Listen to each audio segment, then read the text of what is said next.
Hello, welcome back. I've been experimenting with my own wooden turkey call. I got it from a pill bottle idea. I'm going to try to demonstrate it. I still got a lot of tweaking to do, but I'll give you an idea of what it sounds like and how to make one, so bear with me.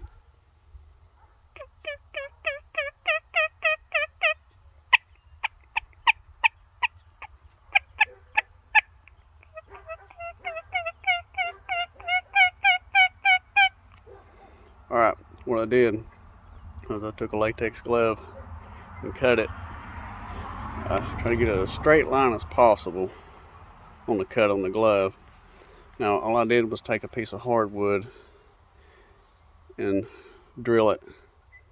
But what I did on this end, I try to keep one end flat. Okay. Now the sound chamber, I drilled it all the way through from this side. That way I can leave a flat edge on this side here. But you take the glove and go across this side here. That way, just like a 1/4 inch from the end of the barrel. And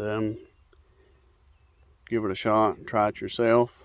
I did learn the tighter you get the glove, the higher the pitch. So I loosened the glove up a little bit to get more of a deeper rasp. But if you got any questions or comments, I'd be glad to help you out. It's just something I do when I'm on my free time. I sit around and think of things to do. So hope you enjoyed, and thanks for watching.